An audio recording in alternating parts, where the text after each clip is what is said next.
पा रही हो। मगर सुंदरी कवि कालिया के बातों का कोई जवाब नहीं देती और चुपचाप खड़ी रहती है।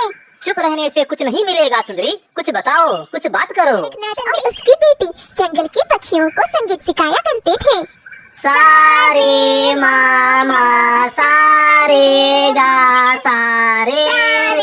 मा। इस तरह से बाप और बेटी संगीत सिखाया करते थे। फिर उनके जंगल में विदेशी एक कालू नाम का कौवा आता है। वो विदेश से खड़कनाथ के पास संगीत सीखने आया था। नमस्ते गुरुजी, मैं कालू कौवा हूँ, मैं विदेश से आया हूँ। मैं आपके पास संगीत सीखना चाहता हूँ। मैं विदेश में डीजे सॉन्ग बनाता हूँ। तुम तुम्हारे विदेश के जंगल में डीजे गाना गाते हो? हाँ गुरुजी। तो जरा मैं भी सुनना चाहता हूँ कि आखिर तुम डीजे गाना कैसे गाते हो। मैं इस सब सिस्टरों के सामने गाने में मुझे शर्म आ रही है। अगर तुम इन 4 पक्षियों के सामने गाना गाने में हिचकिचा रहे हो तो तुम जंगल वालों के सामने क्या गाओगे? जाओ, लौट जाओ तुम्हारे जंगल को। मैं तुम्हें कोई गाना संगीत नहीं सिखा सकता। ऐसा कहकर खड़कनाथ वापस जा रहा था कि कालू कौवा गाना गाने लग जाता है। ए यो या ओ ए ओ परे para para रे रा रा। हा हा हा हा ए हे ओ हो ला ला ला ला ला ला ला ला ला ला ला ला ला ला ला। वाह वाह, पहले जो तुमने सुर मुझे सुनाया था वो पूरी तरह से बकवास था। बाद में जो तुमने सुर पकड़ा ना वो बहुत सुंदर था। तुम मेरे शिष्य बनने के योग्य हो। मैं तुम्हें संगीत जरूर सिखाऊंगा। मन लगाकर सीखना होगा, तब जाकर तुम संगीत के सुर पकड़ पाओगे। सुंदरी बेटी, इसे मेहमानों का कमरा दिखा दो। ये कौवा यही रहेगा जब तक ये संगीत पूरी तरह से नहीं सीखेगा। ये यहाँ से नहीं जाएगा। ऐसा कहकर खड़कनाथ वहाँ से चला जाता है। सुंदरी कवि कालू कौवे का गाना सुनकर चौंक जाती है और सोचने लगती है, अरे एक कौवा पहले तो कितना बुरा गाना गाता था और अचानक इस कौवे ने सारा सुर ही बदल डाला। वाह वाह वाह, इस टैलेंट की तो दाद देनी पड़ेगी इस कौवे को। फिर सुंदरी कवि कालू कौवे से कहती है, वाह वाह वाह कालू जी, सच में आप बहुत अच्छा संगीत गाते हैं, मगर आप मेरी तरह कभी गाना नहीं गा सकते। मैं आपसे भी अच्छा गाती हूँ। मैं हर सुर से वाकिफ हूँ और हाँ, ज्यादा स्मार्ट बनने की कोशिश भी मत करना। ऐसा कहकर सुंदरी कवि कालू को लेकर वहाँ से चली जाती है। सुंदरी को देखकर कालू कौवा मन ही मन सोचता है, वाह क्या कवि है, गुस्से में भी कितनी सुंदर लगती है। इस कवि को तो एक्टर बनना चाहिए था। इस तरह से कालू कौवा हंसते हंसते सुंदरी कवि वहाँ से चली जाती है। वो शिट, इसने सब देख लिया। अब ना जाने किस किस को बताएगी। कालू हवा का झोंका है और मुझे देर भी हो रही है गुरुजी के पास जाने में। कालू कौवा उड़ते उड़ते खड़कनाथ के पास जाता है। तुम आ गए कालू, आज तुम्हारा पहला दिन है। मन लगाकर सीखना संगीत। जी गुरुजी, मगर आपने मुझे ये नहीं बताया कि आप फीस कितना लेते हो। नहीं कालू, मैं तुमसे तो क्या, मैं किसी स्टूडेंट से भी पैसे नहीं लेता हूँ, मगर वक्त आने पर मैं गुरुदक्षिणा जरूर लेता हूँ। आप जो मांगेंगे मैं आपको दूंगा गुरुजी। ठीक है, चलो अब मैं तुम्हें संगीत सिखाता हूँ। सारे गा मा पा दा नी सा, अलबेला सजना घर आयो रे, मन मेरा संगीत से भर आयो रे, अलबेला घर आयो रे, अलबेला घर आयो रे। सारे गा मा पा दा नी सा, अलबेला सजना घर आयो रे, मन मेरा संगीत से भर आयो रे, अलबेला घर आयो रे, अलबेला घर आयो रे। इस तरह से कालू कौवा संगीत मन लगाकर सीखने लग जाता है। कालू की मेहनत देखकर सुंदरी कवि छुप छुप कर कालू को देखने लग जाती थी और कालू के सिर में नाचने भी लग जाती थी। काली तारो ढोल बाजे, काली डम डम बाजे डोल। इस तरह से कालू गाना गाता था और सुंदरी इसके धुन में नाचा करती थी।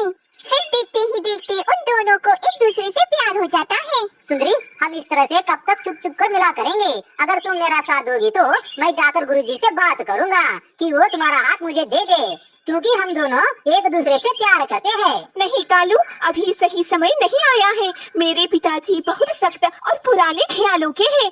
वो हमारी शादी को कभी मंजूरी नहीं देंगे। वो चाहते हैं कि उनकी बेटी यानी मैं बड़े से घर में मेरी शादी हो। दूसरी तरफ खड़कनाथ अपनी बेटी सुंदरी की शादी एक बड़े खानदान के बेटे कालिया के साथ करवाना चाहता था। मगर सुंदरी ने हाँ कर दिया तो मेरी बेटी हमेशा कालिया के साथ खुश रहेगी। मेरी बेटी को किसी चीज की कमी नहीं होगी। मेरी बेटी बड़े खानदान की बहू कहलाएगी। इस तरह से खड़कनाथ अपनी बेटी सुंदरी की शादी के बारे में सोच रहा था। दूसरी तरफ कालू और सुंदरी की बातें चुपकर बुलबुल सुन लेती है और सोचने लगती है, अरे ये तो खड़कनाथ की बेटी है और किसी अनजान कौवे के साथ कोई छर्रे भी उड़ा रही है। एक खबर खड़कनाथ को देनी पड़ेगी। बड़ा सिर उठाकर घूमता है पूरे जंगल में। अब मैं बताऊंगी तो शर्म के मारे अपना सर झुका लेगा वो खड़कनाथ। ऐसा सोचकर बुलबुल खड़कनाथ के पास जाती है।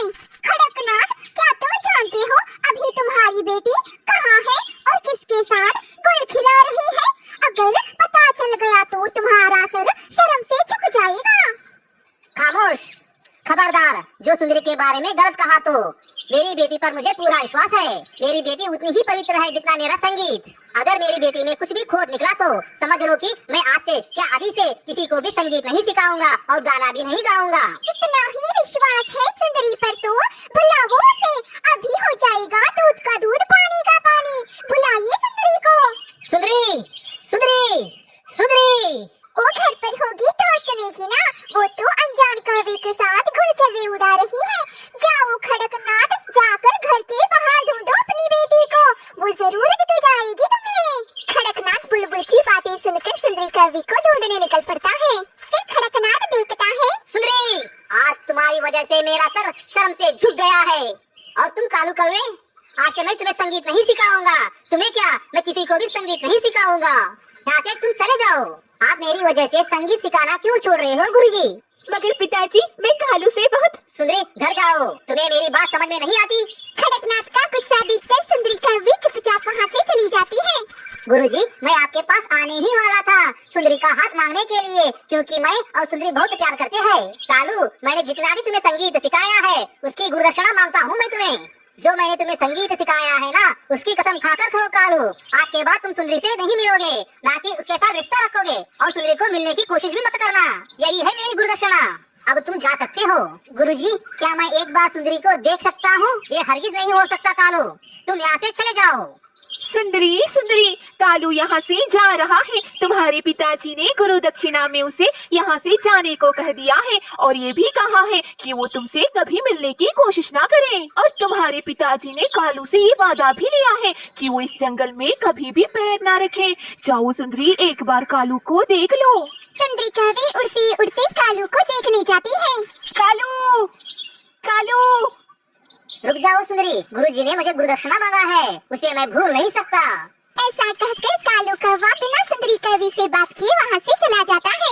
कालू के जाने के बाद सुंदरी हर रोज रोने लग जाती थी। इसी तरह से कुछ दिन गुजर जाते हैं। एक दिन खड़कनाथ सुंदरी की शादी कालिया नाम के कौवे से करवाने लग जाता है। नहीं पिताजी, मैं कालू के सिवा किसी और से कभी शादी नहीं कर सकती। तुम्हें ये शादी करनी होगी, वरना तुम मेरा मरा हुआ मुँह देखोगी सुंदरी। ऐसा कहकर खड़कनाथ वहाँ से चला जाता है। खड़कनाथ की धमकी की वजह से सुंदरी कौवे उस शादी के लिए हाँ कह देती है और कुछ ही दिनों में सुंदरी की शादी कालिया से हो जाती है।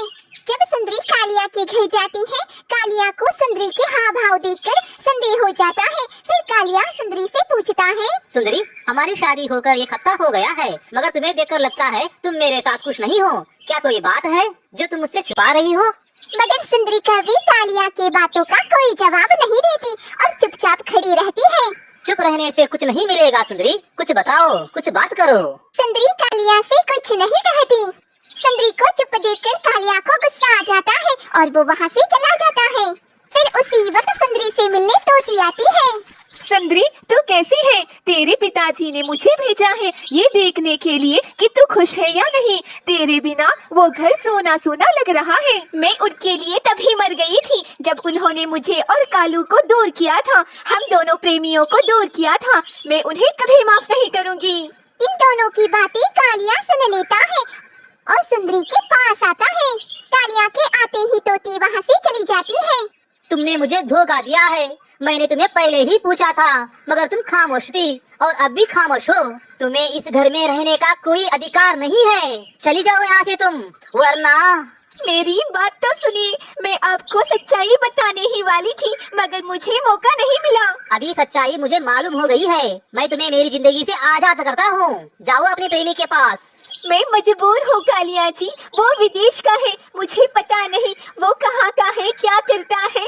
सुंदरी की बातें सुनकर कालिया को गुस्सा आ जाता है और वो वहाँ से चला जाता है। कालिया शांत स्वभाव का था, इसीलिए वो एक डाली पर बैठकर सोचने लगता है। मैं सुंदरी से प्यार करने लगा था, मगर वो किसी और से प्यार करती है। एक तरफा प्यार प्यार नहीं होता। मैं सुंदरी को उसके प्रेमी से मिलवाऊंगा। ऐसा सोचकर कालिया वापस सुंदरी के पास जाता है। कालिया घर जाकर सुंदरी से कहता है, देखो सुंदरी, मैं तुम्हें कालू से मिलवाऊंगा। चलो तुम मेरे साथ विदेश। कालिया की बातें सुनकर सुंदरी कवि खुश हो जाती है। सुंदरी कवि बिना कुछ पूछे बिना जवाब दिए कालिया के साथ कालू को ढूंढने निकल पड़ती है। सुंदरी और कालिया एरोप्लेन में विदेश निकल पड़ते हैं। कुछ ही देर में सुंदरी और कालिया विदेश के जंगल में पहुंच जाते हैं। हम विदेश तो आ गए हैं सुंदरी, मगर कालू को ढूंढना बहुत मुश्किल है। बिना पते के हमें बहुत मुश्किल हो सकती है। तुम्हें थोड़ा सब्र रखना होगा। हाँ, चलो सुंदरी, चलकर कालू के बारे में आसपास के पक्षियों से पूछताछ करते हैं। फिर वो दोनों आसपास के पक्षियों से पूछताछ करने लग जाते हैं। क्या इस जंगल में परदेसी गाना गाने वाला कोई संगीत या कोई सुर? No, no, no, I don't know. No no no, I don't know any musician. मगर किसी भी पक्षी को कालू कौवे के बारे में पता नहीं होता। बेचारी सुंदरी कवि ये सुनकर उदास हो जाती है। इसी तरह से कुछ दिन बीत जाते हैं। फिर एक दिन अनजाने में कालिया को कालू कौवा मिल जाता है, मगर कालिया को ये नहीं पता था कि ये कौवा कालू कौवा है। तुम्हें देखकर लगता है तुम परदेशी हो, तुम विदेशी नहीं हो। हाँ हाँ, आपने बिल्कुल सही पहचाना है। मैं इस देश का नहीं हूँ, मैं तो परदेश का हूँ। अरे मुझे पता था कि तुम देसी हो। वैसे तुम यहाँ काम करने आए हो, अक्सर यहाँ पैसे कमाने के लिए ही आते हैं। अरे नहीं दोस्त, मैं यहाँ कोई काम करने नहीं आया हूँ। मैं यहाँ अपने दोस्त को ढूंढने आया हूँ। और तुम बताओ, तुम क्या करते हो? अभी फिलहाल तो मैं तुम्हें बातें कर रहा हूँ और तुमसे बातें करने के बाद बस पकड़कर अपने घर चला जाऊंगा। कल हैप्पी न्यू ईयर है। मैंने एक छोटा सा फंक्शन रखा है, तुम जरूर आना। मगर तुम जरा उदास लग रहे हो। मैं तुम्हें उदास ना होने का एक मंत्र सिखाता हूँ। जैसा मैं कहता हूँ तुम वैसा ही बोलना। अब कालू कौवा सुंदरी का गाना गाने लग जाता है। काली तारो ढोल बाजे, ढोल बाजे, काली डम डम बाजे डोल। इस तरह से कालू कौवा कालिया को गाना सिखाता है। चलो दोस्त, मुझे पार्टी की तैयारी भी करनी है। अभी मैं चलता हूँ, तुम जरूर पार्टी पर आना। अभी के लिए बाय बाय। ऐसा कहकर कालू कौवा वहाँ से चला जाता है और कालिया भी सुंदरी के पास चला जाता है। कालिया सुंदरी के पास गाना गाते हुए आता है। डोली तारे, डोली तारे, डोल बाजे रे, डोल बाजे रे। ये गाना आपने कहाँ से सुना? ये गाना तो हमारा है, हमारे पिताजी का है। ओह नो, वो गाना गाने वाला कालू था। वो शिट, मैंने उसका नाम नहीं पूछा। उसने मुझे कल पार्टी में बुलाया है। तुम्हें मैं कल कालू को सौंपकर यहाँ से चला जाऊंगा। ये बात सुनकर सुंदरी कभी खुश नहीं होती, बल्कि थोड़ा उदास हो जाती है। कालू का पता मिल गया है, फिर भी मैं खुश क्यों नहीं हूँ? क्या मैं कालिया से प्यार करने लगी हूँ? नहीं नहीं, मैं सिर्फ कालू से प्यार करती हूँ। कालिया सोया हुआ था और सुंदरी कवि जाग रही थी। कालिया नींद में बड़बड़ाने लगता है। मैं सुंदरी से बहुत प्यार करता हूँ। मैं कैसे सुंदरी को कालू को सौंपूंगा? मुझसे नहीं हो पाएगा। कालिया की बातें सुनकर सुंदरी कवि चौंक जाती है और चुपचाप सो जाती है। अगली सुबह सुंदरी और कालिया तैयार होकर कालू के पास जा रहे होते हैं। तभी कालिया सुंदरी से कहता है, तुम मुझे याद तो करोगी ना? अगर याद आएगी तो प्लीज मेरे लिए एक चिट्ठी लिख देना। मगर सुंदरी कालिया को कोई जवाब नहीं देती। सुंदरी को खामोश देखकर कालिया चुप हो जाता है और वो दोनों कालू कौवे के पास जाने लग जाते हैं। कालिया और सुंदरी एक बड़े से पार्टी हॉल में पहुंच जाते हैं। फिर उन्हें वहाँ रानी नाम की चिड़िया मिलती है। आइए आइए, वेलकम वेलकम। क्या आप कालू को जानती हो? वो यहाँ आज गाना गाने वाला है। हाँ हाँ, मैं जानती हूँ कालू कौवे को। मेरा सबसे अच्छा दोस्त है। और आप क्यों ढूंढ रही हो कालू कौवे को? हम परदेश से आए हैं कालू से मिलने। मैं कालिया हूँ और ये सुंदरी है। वो सुंदरी? कालू आपके बारे में हर रोज कुछ ना कुछ बातें ही करता रहता है। मेरी सुंदरी ऐसी, मेरी सुंदरी वैसी। ओफो, सुंदरी सुंदरी सुंदरी। खाना खाते वक्त भी सुंदरी और हवा का झोंका यानी पुर्र करते वक्त भी सुंदरी। चलो सुंदरी, मैं तुम्हें कालू कौवे के पास ले चलती हूँ। चलो जल्दी चलो, उसका गाना गाने का प्रोग्राम स्टार्ट हो जाएगा। हाँ। रानी चिड़िया सुंदरी कौवे को कालू के पास ले जाती है, मगर सुंदरी बहुत उदास थी। सुंदरी कौवी कालू कौवे के पास आ जाती है। सुंदरी, तुम आ गई। भगवान ने मेरी सुन ली। मैंने सोचा भी नहीं था कि तुम 7 समुद्र पार करके अपने प्यार के पास आओगी। आई लव यू सुंदरी। मैंने तुम्हें बहुत याद किया है सुंदरी। मेरी शादी हो चुकी है कालू, और मैं अब तुम्हारी प्रेमिका नहीं हूँ। मैं अब किसी और की पत्नी हो चुकी हूँ। मगर सुंदरी, हम दोनों एक दूसरे से प्यार करते हैं। मगर सुंदरी, तुम भी मुझे बेपनाह प्यार करती थी। हाँ हाँ कालू, मैं तुमसे प्यार करती थी, मगर अब नहीं करती। तुमने मुझे प्यार करना सिखाया है, और मेरे पति ने मुझे प्यार किस तरह से निभाया जाता है वो सिखाया है। इसीलिए मैं उनसे प्यार करती हूँ, तुमसे नहीं। अब मैं उनके साथ ही रहना चाहती हूँ। क्या मैं उस किस्मत वाले का नाम पूछ सकता हूँ जो तुम्हारा पति है? कालिया है उनका नाम। कालिया? कालिया को मैं पहचानता हूँ। हम पहले मिल चुके हैं। वो बहुत अच्छा है और भोला भाला भी है, मगर उसे गाना गाने नहीं आता है। मैंने उसे एक गाना सिखाया है, मगर वो बहुत बुरा गाता है। कोई बात नहीं, वो बहुत अच्छा है और दिल का नेक भी है। वो तुम्हें बहुत खुश रखेगा सुंदरी। हम दोनों एक अच्छे दोस्त की तरह रहेंगे कालू। जब भी तुम्हें मेरी याद आए तो तुम चिट्ठी लिखा करना, मैं भी तुम्हें चिट्ठी लिखा करूँगी। अब मुझे जाना होगा, मेरे पति मेरी राह देख रहे होंगे। ऐसा कहते सुंदरी कौवी वहाँ से चली जाती है। सुंदरी कौवी सीधे कालिया के पास जाती है, जो वापस जा रहा होता है। रुक जाइए कालू जी, मुझे छोड़कर मत जाइए। मैं आपसे प्यार करती हूँ, आपके बगैर रह नहीं